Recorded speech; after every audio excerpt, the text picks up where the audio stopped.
presentation. My name is Simona. I'm here on behalf of the Green Szeklerland Association.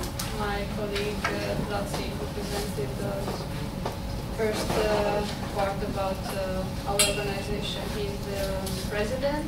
I'm more of a project coordinator depending on the project and needs. I will talk to you a bit about why it's important to provide environmental education. Why are we actually doing this project? I'm sure everyone has an idea why the environmental awareness is becoming more and more important. I will use a few survey data to provide the background for the project. According to a research made by the European Union in 2008 and published a report called the Eurobarometer, they say that most Europeans think that climate change, decrease of water resources, and air pollution are the most important environmental issues nowadays. And actually they are right, especially about the climate change. Scientists agree that that's the main concern on the environmental level. I added one more to this tree, the waste problem, waste collection. And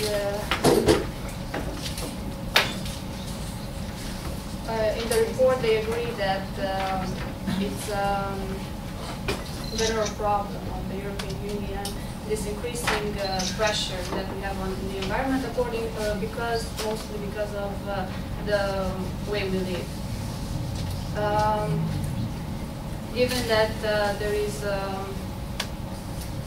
increasing development and we have better incomes, we have more consumption, we use more and we produce more waste, and also we exploit our natural resources more than we should. Actually, we are kind of more people than the resources allow us, and we don't use them sustainably. We don't use them in order to make sure that our future generations will still have those resources.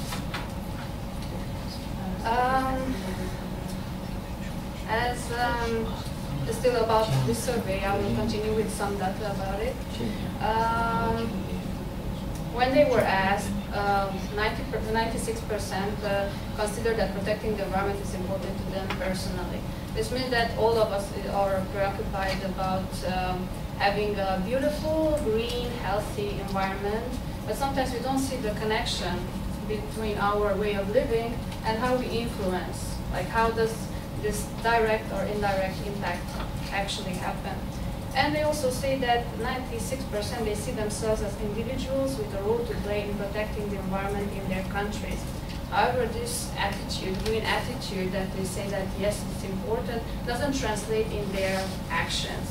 And mostly it happens, as I said, because they don't really see the connection. They don't know why, I don't know, just buying products from China without any discrimination has a negative impact on the environment. Some of the most important green actions, like every individual could do. Like in this context of the project, we are talking mostly about individuals not really connected to environmental education or something very active, but just in the way of living on a household level.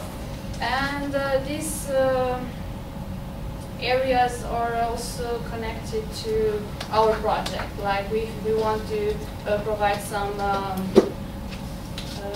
good practices that can be connected to education concerning this area. So separating most of the household waste, which is required, but sometimes we don't have the infrastructure to do this. It's varied depending on country or just region. Cutting down the energy consumption, actually it's available for everyone to do this if they really know that the energy consumption, what does it mean? We use, I don't know, for instance, fossil fuels. Where does it come from? Where does it leave? What does it produce after we use it? Cutting down on water consumption. The same way, some of us, especially in Europe, we consider that it's generally given, but there are other countries where it's not such a, it's actually a luxury to have drinking water. Reducing the use of disposables. Yes, the marketing and the consumption-based society is really working its way to buying the prettiest, most rare products, and we produce a lot of waste. Choosing environmentally friendly way of traveling. It's also connected to our comfort, because going with the car or even just using it independently, just one person at a time, it doesn't really leads to the conclusion what is the impact of that activity, and that there are other alternatives that shouldn't be that I don't know, less comfortable. Maybe it's even healthier, like changing the car for a bike when you have the possibility. Choosing local products. Some people don't really know why this is good, besides the fact that, okay, we're supporting the local community and the local enterprises, but also it's about the cost of the transport connected to providing certain product from a different country. Buying environmentally friendly products, even durable products. There are several aspects, and as I said, using the car less, it would be. Like, these are very basic things that people could do in order to improve or at least contribute on a very small scale. But also, when we gather it, put it all together, it can have a very significant positive contribution in reducing the pressure on our natural resource. Okay, so back to the same survey. More than half of the Europeans declared that in the prior month of the survey has done 1 to 3 actions of the ones that I mentioned before. Like on the previous slide, we had 8, and they have done 1 to 3. Almost a quarter has done 4 to 6 actions, and only 3 has done 7. Like, they're very, the dark green part is very small. And they also stated that they had not done nothing about the above actions. In certain countries, this percentage is larger, and this is one, like the 30%, the largest was in Romania, but as we go to South, East Europe, this percentage is larger. As they were also asked, asked about what is their opinion about how can we find solutions, or what is the most efficient way to change or improve the environmental impact. And the first one was to provide heavier fines for the offenders, like the punishment. Like if you, I don't know, just throw away something in the wrong place, or anything that is offending, but there are very small actions that you cannot detect. Like, you cannot put fines on the fact that I leave all the lights on in the house while I'm just, I don't know, watching TV, or things like this come from the inside. You cannot put a fine on that. Enforcing environmental legislation is connected to the same thing, having very strong legislation and also control on it, like checking it out. But on the basic level, like what every individual could do, in most cases you cannot have it solved by, I don't know, extrinsic motivation, like being obliged to do that. And for this reason, education and awareness and inside motivation is the one that functions better. And 30% of the target group said that providing more information on environmental issues is a solution in their opinion.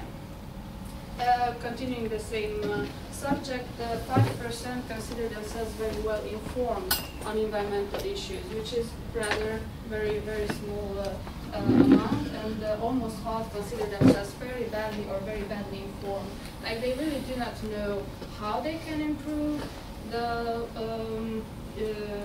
or at least diminish the bad impact on the environment with their everyday lives, and they do not see the connections between their actions and the impact on the environment. Here are some subjects that could be included in environmental education. They are very similar to what I described before. You will have this presentation in case you are thinking about what type of subject or what kind of thematic should I search for a best practice. These subjects are optional after all, but it's the one that is built around the project.